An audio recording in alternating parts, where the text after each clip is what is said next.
let's look at a couple things real quick here about how it sets up. As I said before, I don't have anything in this particular bank. It's set for delay, but that's just what was there in this scene when I modified it. So let's say I want it as a special distortion. If you press here, it says Model Select, press for type.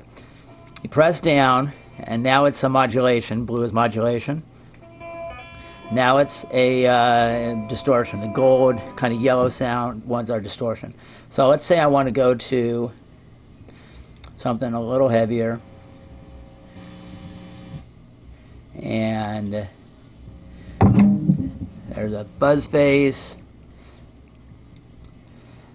The fuzz pi, that's modeled after a Big Muff Pi, an electroharmonics unit. I happen to have one of those when I was in my teens. I got a pretty good idea of what they sound like.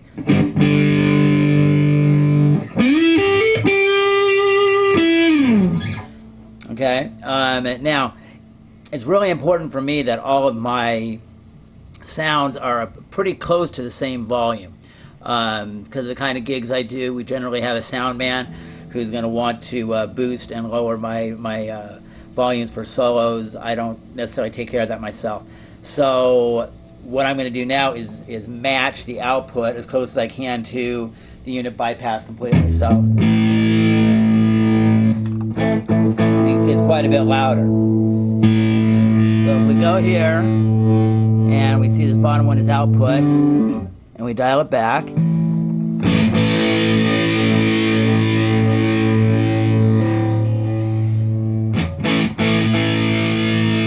then getting pretty close, bring it down just a little bit more, and just because I feel like I'm going to bring the drive up a little bit. Because you'll notice as you bring the output down, just like a real stomp box, it's hitting the front of the amp differently, so the tone changes.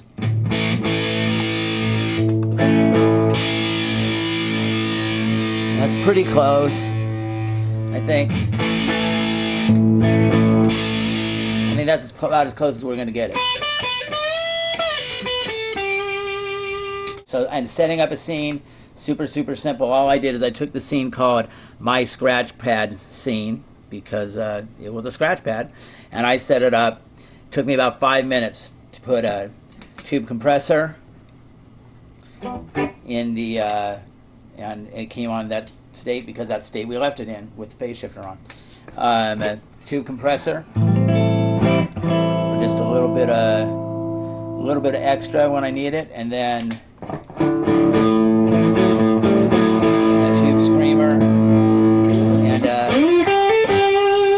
a channel tube drive when I want to go a little harder, and like we just showed you, set up, if I want to go even harder than that, I can do a Big Muff. In fact, being it's in a different bank, I can actually have combinations of them.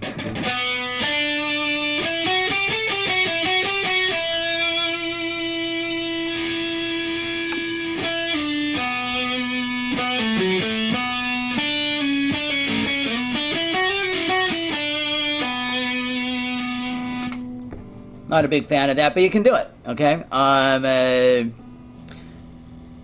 So we've got great distortions. Again, I disagree. The guy said the distortions suck. I think they sound pretty close to the real deal. The modulations are gorgeous. Besides the phase shifter, chorus, and opto tremolo that I have, you've got a choice of several different kinds of flangers. In fact, let's see if we can find one of those real quick in one of the other scenes. I believe that if we go here, we will find a flanger there somewhere. No. Oh, but it does have a really nice Leslie emulation, which is really cool. Let's turn everything off except that.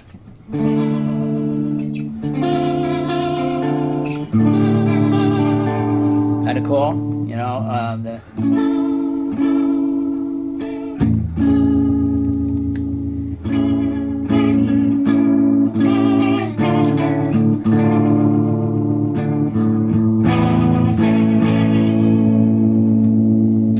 And if you hook up an expression pedal to it, you can speed up and slow down that Leslie.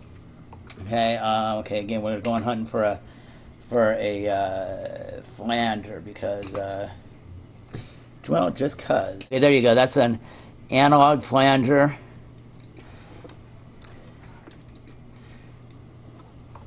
And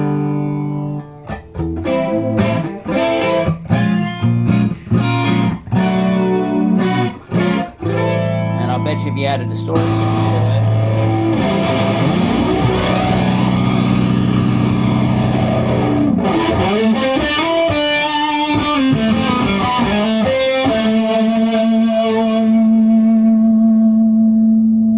Just because I want to, I'm going back to my scene where I'm comfortable.